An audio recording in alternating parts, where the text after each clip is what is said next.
draw attention to our shortcomings in our responses to the grave national emergency situation presented to us by Super Typhoon Yolanda in November of 2013. 1 year after, based on all the efforts of government that we have seen implemented before, during and after Typhoon Ruby,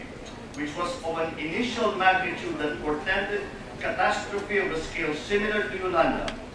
it is with a great deal of satisfaction and relief that I rise to speak of our response to Typhoon Ruby.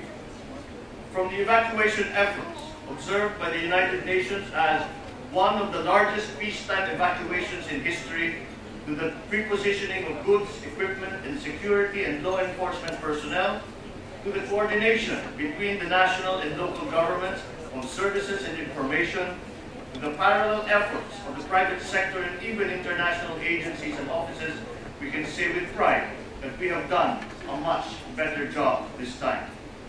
Our weather forecasting has also been cited for its accuracy and reliability, with one observer commenting that it is one positive story that should give Filipinos a measure of pride, as our pag-asa was deemed to have correctly predicted the path of the typhoon. Now, government should redouble its efforts on the rehabilitation of the lives and properties of our citizens, as well as our public infrastructure,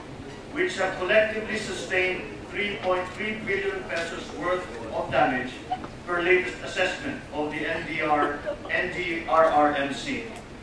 As the situation begins to normalize, we in government have to make sure that we document and record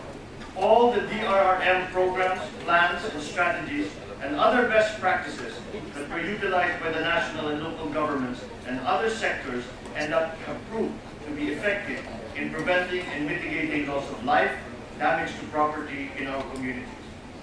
We must do this especially in relation to our experience before, during, and after the onslaught of Typhoons Ruby and Yolanda, including significant problem areas and other important concerns.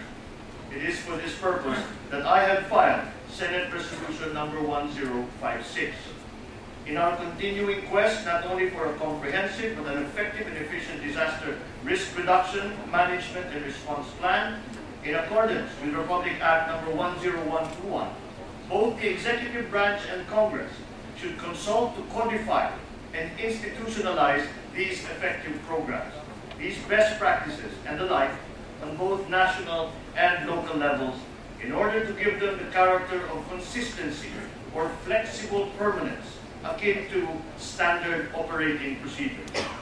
Also, we must ensure their continued and systematic application and implementation in the event of occurrence of other hazards in the future, and even in spite of changes in political leadership. All this can be considered and included by the NDRRMC and the Office of Civil Defense in their annual report to the President and to Congress as mandated by RA number 10121. On our part, Congress is also tasked by law to carry out this very urgent objective. Coincidentally, our Disaster Risk Reduction and Management Act is due for its sunset review this coming year 2015, again, as provided under RA 10121. So in this regard,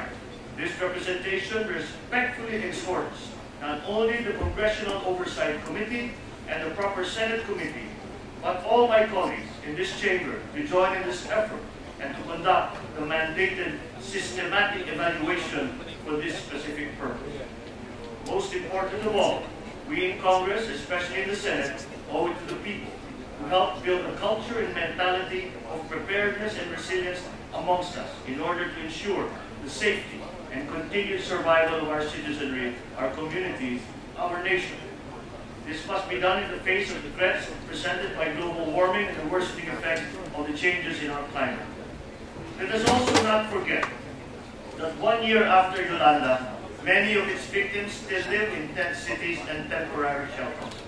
The rebuilding of damaged infrastructure still has a long way to go, and we must not be distracted by self-congratulations from the critical task still awaiting completion. Lastly, let me take this opportunity to thank once again and commend all our kababayan and everyone from all over the world who have once again rendered selfless assistance and service to our citizens in this time of great need. May God always bless our country. Thank you, Mr.